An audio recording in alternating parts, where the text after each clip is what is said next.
우리가 듣도록 하겠습니다. 오늘 말씀은 이제 아브라함의 일생 5번째 말씀의 시간입니다.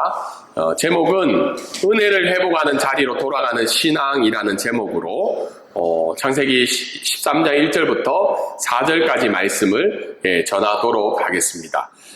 오늘 말씀을 이제 들어가기 전에요. 우리가 잘 알고 있는 내용들 있죠. 연어의 회귀 본능이죠. 연어. 한국도 보니까 이제 연어를 이제 대량으로 이제 뭐라고 그러죠? 대량으로 양식을 해서 이렇게 다시 돌아오게 되는 일들이 이제 생겨나고 있다고 합니다. 강원도 쪽에. 보통 연어 생각하면 뭐 알래스카나 뭐 캐나다나 뭐 이쪽 북미를 많이 생각하죠.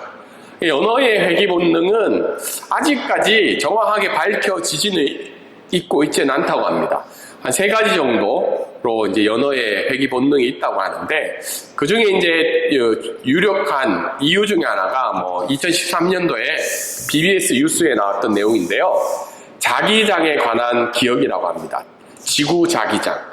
그러니까 지구의 어떤 자기장을 기억해서 그 자기장이 비슷한 곳을 찾아가서 돌아가는 본능이 있다고 합니다. 그래서 연어는 사실은 연어뿐만 아니라 고래나 철새나 꿀벌들도 회귀 본능이 있다고 하죠. 그러니까 자기가 태어난 곳으로 돌아가고자 하는, 처음 자기가 이 세상에 태어난 곳으로 돌아가고자 하는 회귀 본능이 이 연어 가운데 있다고 합니다. 그런 걸 보면 굉장한 것 같아요. 수천 킬로 바다로 갔다가 다시 자기가 태어난 곳으로 돌아가는 이 회귀 본능이 이 연어 가운데는 있다고 합니다. 동일하게 우리의 삶들 가운데도 이 회귀 본능이 좀 있다고 해요. 그러니까 강산의 시가 지은 시를 보면 거꾸로 강을 거슬러 올라오르는 저 힘찬 연어들처럼 우리의 인생을 살다 보면 어떻게 해요? 여러 개의 갈래길이 있죠. 여러 개의 갈래길이 있어서 때로는 선택을 하면 돌아갈 수 없는 길이기도 하고 꼬부라진 길을 만날 때도 있는 것 같습니다. 그리고 때로는 어떻게 해요? 막막한 어두움으로 별빛조차 없는 길일지라도 인간의 삶도 어떻게 해요? 돌아가는 이 회귀의 본능의 삶이 있다는 거죠. 때로는 어때요? 거꾸로 강을 거슬러 올라가는 저 연어들처럼 우리가 그런 삶들 살다 가다 보면 어떻게 해요? 우리가 목적한 그곳으로 돌아가는 그런 일들이 우리 삶들 가운데도 일어나기 때문에 이런 시가 있지 않았을까 그런 생각을 하게 됩니다. 그래서 오늘 말씀도 아브라함의 삶들 가운데 그가 가나안 땅을, 약속한 땅을 벗어났지만 다시 하나님이 부르신 그 약속한 땅으로 돌아가는 내용들이 오늘 말씀 가운데 나타나고 있습니다. 우리가 읽었던 12장 말씀에 보면 어떻게요? 12장 10절에 보면 아브라함이 애굽에서 나와서 13장 1절이네요. 오늘 읽은 말씀에 보면 아브라함이 애굽에서 나와서 네겝으로 올라가니 라는 말이 있는데, 쉽게 얘기해서 뭐예요? 자기가 애굽 땅으로 내려갔던 그 삶에서 어떻게 해요? 다시 하나님이 약속한 땅으로 돌아가는 그런 내용들이 나타나고 있습니다. 돌아갈 때 어떻게 해요?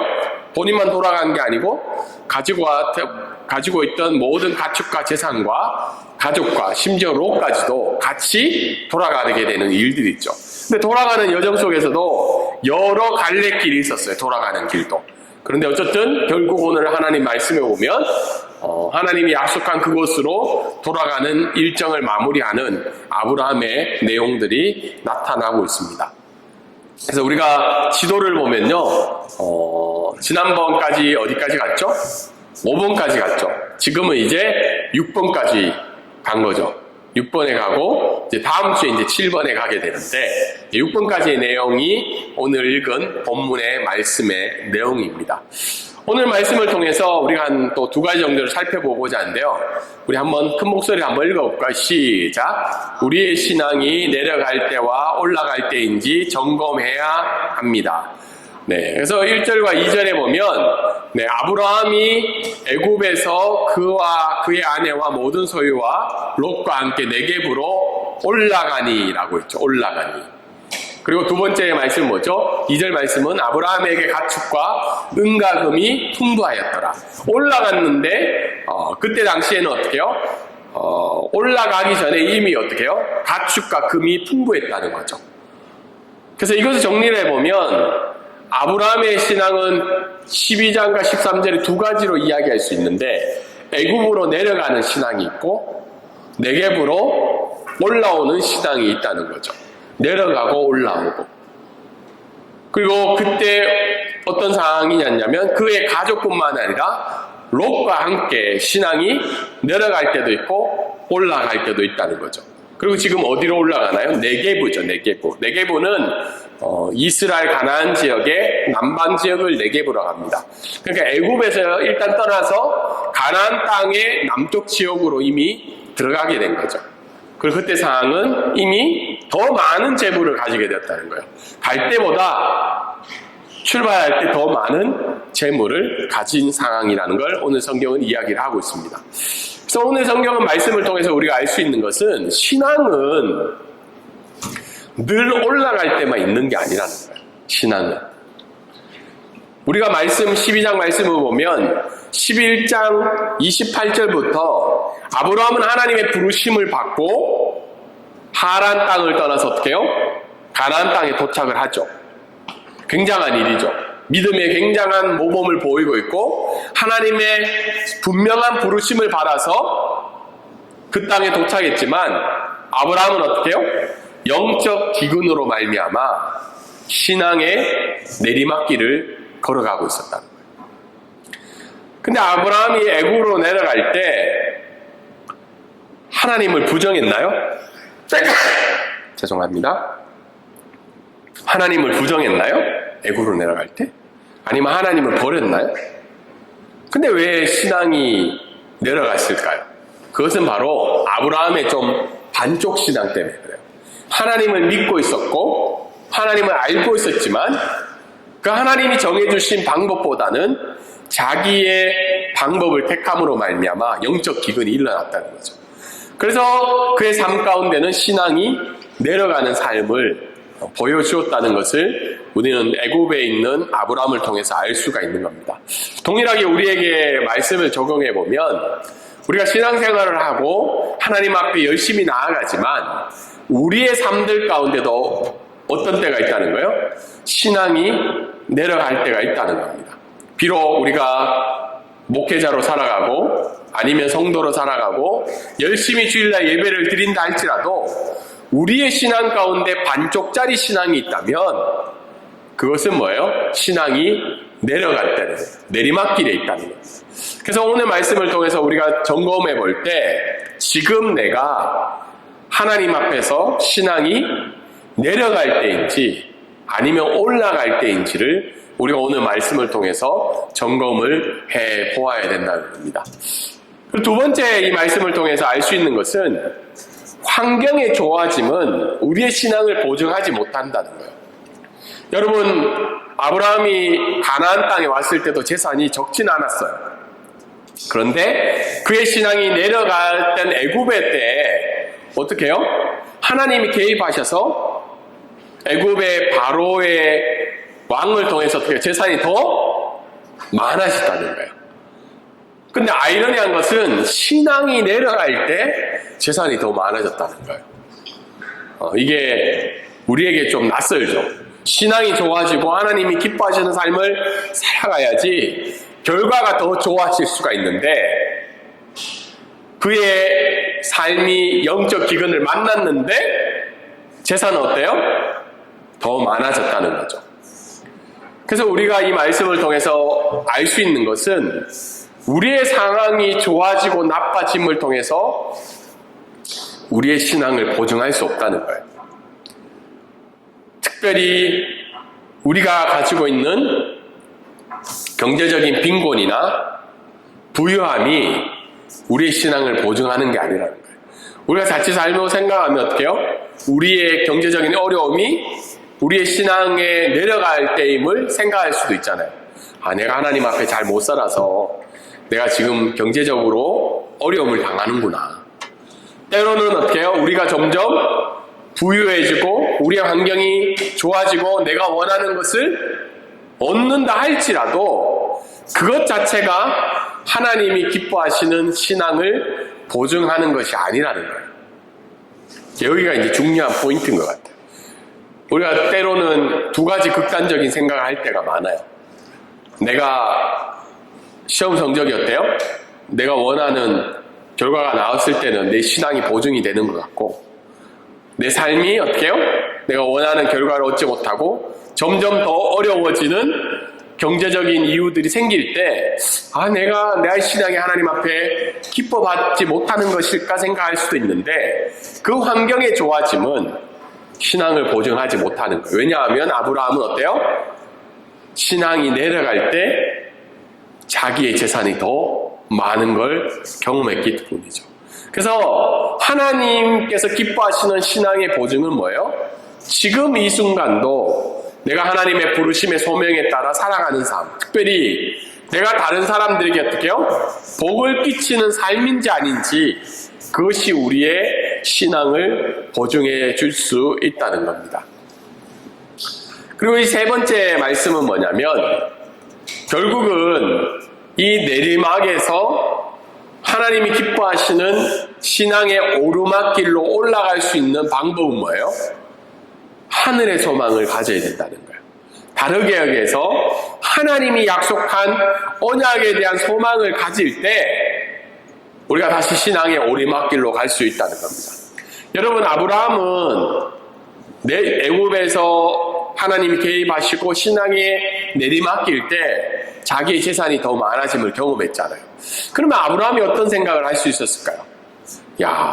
굳이 다시 가나안 땅으로 돌아가야 되나라는 생각을 할 수도 있었던 것 같아요. 왜냐하면 더 많아졌으니까.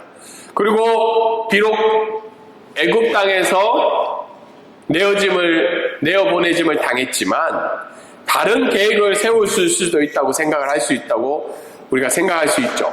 그런데 아브라함은 뭐예요? 그 순간 하나님이 약속한 그 언약을 기억함으로 말미암아 다시 어떻게 해요? 바로 약속의 땅으로 돌아가고 있죠.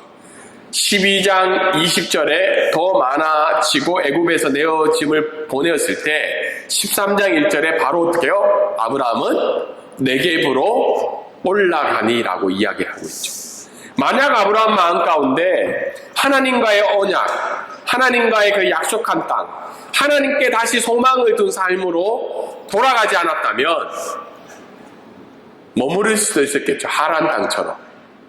그런데 오늘 11장 13장 1절은 아브라함이 네겝으로 바로 올라가고 있는 삶을 보여주고 있습니다. 동일하게 우리의 삶들 가운데 신앙의 내리막길이 찾아올 때 우리가 뭘 회복을 먼저 해야 된다는 거예요? 하나님을 향한 소망을 먼저 회복할 때 신앙의 오르막길로 우리가 갈 수 있음을 오늘 말씀은 우리에게 알려주고 있습니다. 여러분 마음 가운데 지금 신앙의 내리막길인지 오르막길인지 우리 자신의 신앙을 먼저 점검해 보기를 원합니다. 그럴 때 오르막길로 갈 수 있는 유일한 방법은 다시 하나님께 소망을 두는 거예요.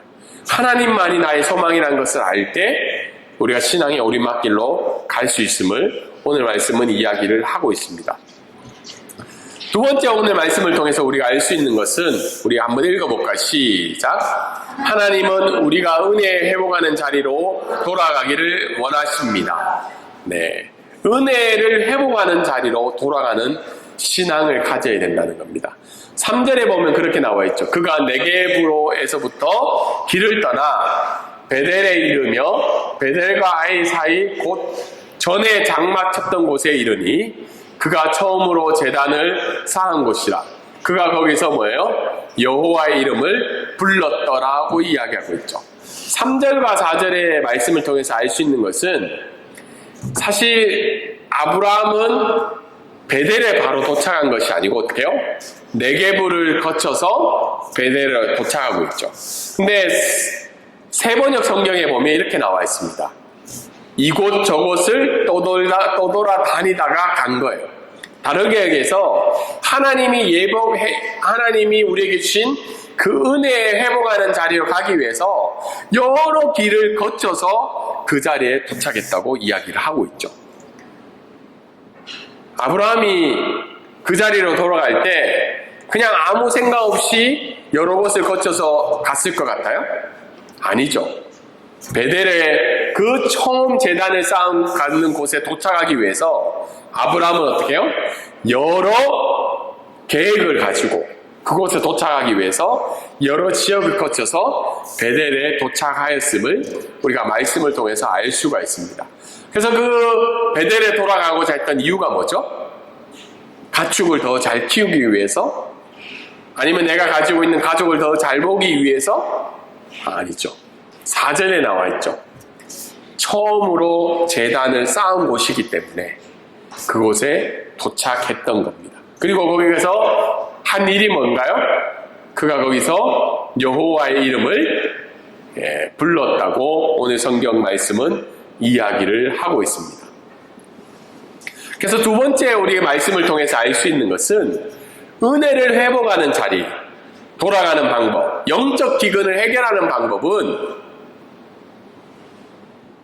내가 하나님의 은혜를 잃어버렸다는 것을 먼저 의식을 해야 돼요.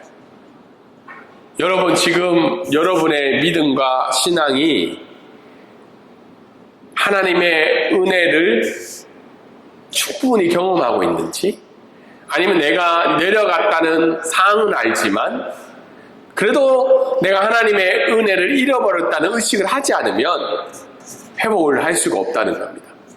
다르게 이야기해서 내가 예배의 자리에 나오고 하나님의 말씀을 읽고 하나님의 이름을 부르는 찬양을 드리지만 내 마음 가운데 하나님의 은혜가 느껴지지 않고 잃어버렸다는 의식을 먼저 가지는 것이 하나님의 은혜를 회복하는 자리로 돌아가는 방법이라는 겁니다. 은혜를 잃어버렸다는 것은 뭐예요?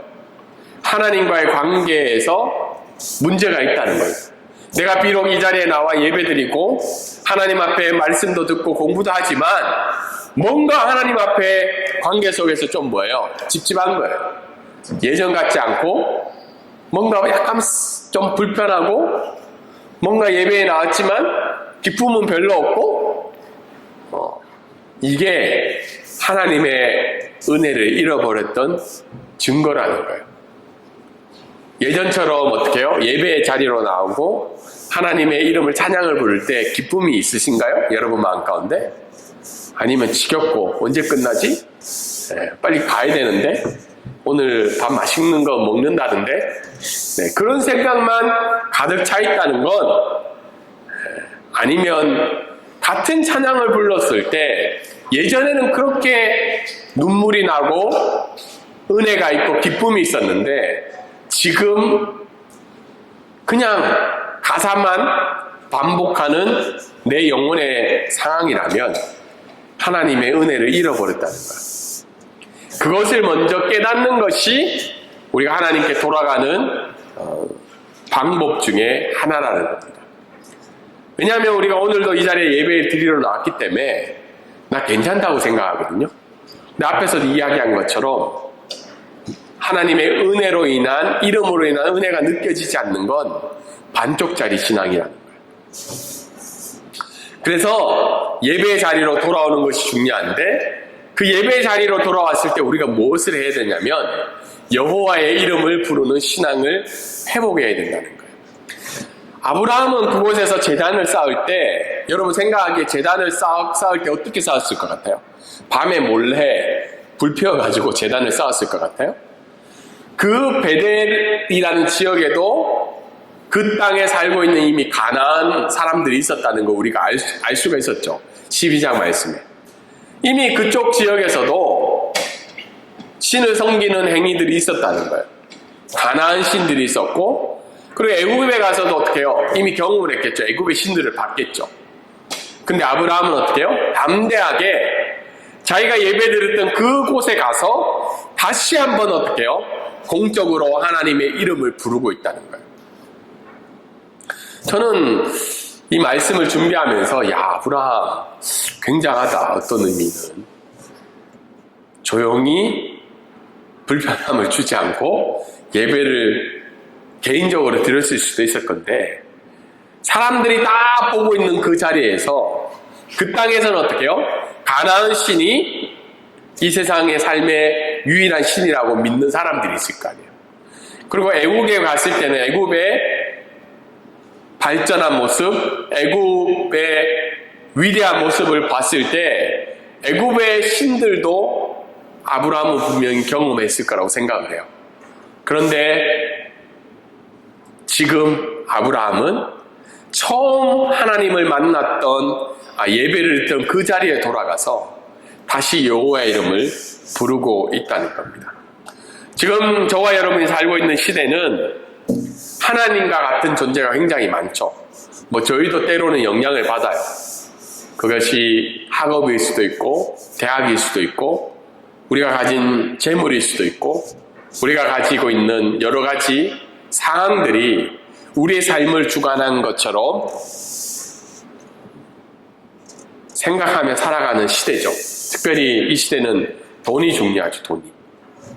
근데 우리가 여호와의 이름을 부른다는 신앙은 뭐냐면 그런 돈과 여러 가지 우리를 압박하고 누르고 그것을 따르지 않으면 행복이 없다고 살아가는 이 시대 속에서 우리는 다시 한 번 더 여호와 하나님만이 우리 삶의 주관자임을 이 예배의 시간을 통해서 또 삶의 각자의 시간들 속에서 고백하는 신앙을 가져야 한다는 겁니다.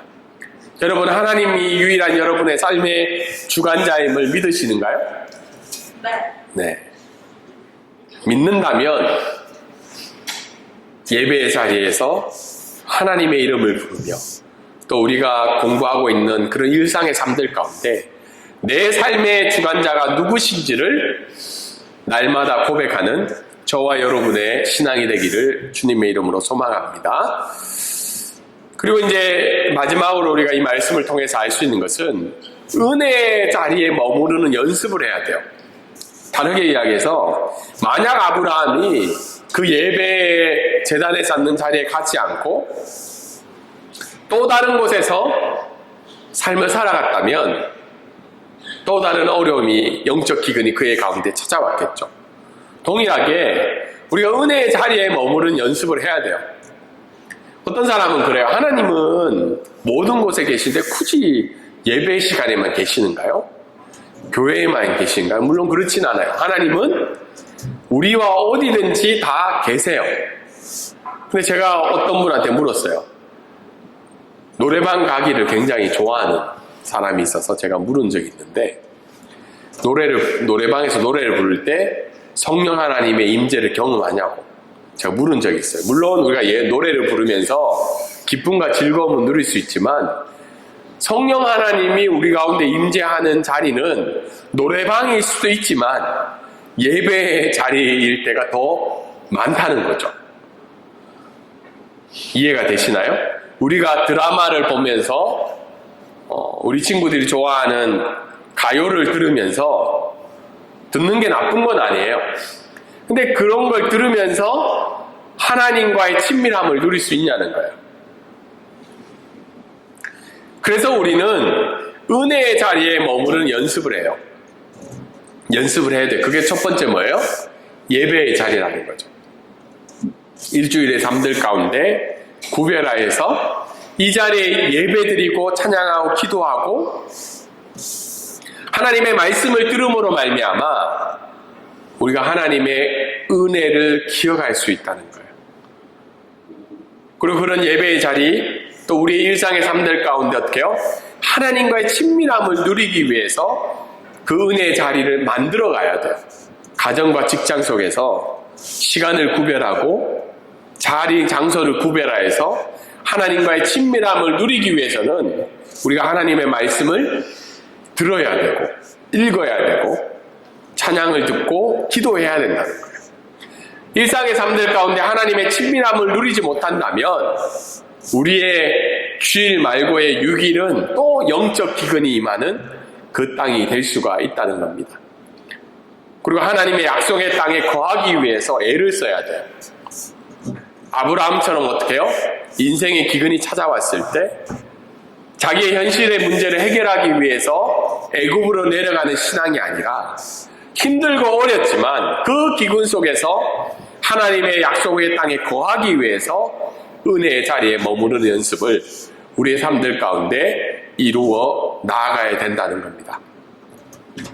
이 말씀을 가지고 두 가지 정도를 정리하면, 만약 여러분이 지금 신앙의 내리막길에 있다면 다시 한 번 더 하나님의 은혜의 자리로 돌아갈 수 있는 간절함이 우리 가운데 있어야 됩니다.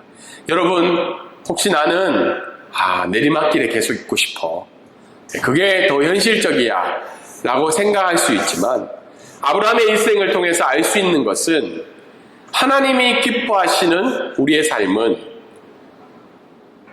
내리막에서 다시 오르막으로 회복하여서 그 예배의 은혜의 자리에 있는 것이라는 거죠. 두 번째는 뭐예요? 우리 안에 반쪽 신앙을 발견해서 그것을 버리고 전적으로 하나님의 이름을 고백하며 약속의 땅에서 복이 되는 인생으로 살아가기를 소망하는 저와 여러분 되기를 원합니다. 하나님은 저를 복의 통로로 부르셨다는 거예요. 복의 통로가 되는 것은 다른 사람에게 어떻게요? 복을 끼치고 복이 될 만한 삶으로 살아가는 것이 저와 여러분의 삶입니다. 오늘 롯의 인생을, 다음 주에는 좀 말씀을 좀 더 롯의 인생을 배울 건데요. 저는 아브라함을 보면서 참 감사하다는 생각하는 것은 롯이 어떻게 해요? 신앙이 내려갈 때나 올라갈 때 계속 따라가고 있다는 거예요. 동일하게 저와 여러분의 삶을 통해서 어떻게 해요? 누군가에게는 신앙의 지표가 되고 복을 끼치는 그런 유익한 복의 인생으로 살아가기를 주님의 이름으로 소망합니다. 이 시간 우리 자리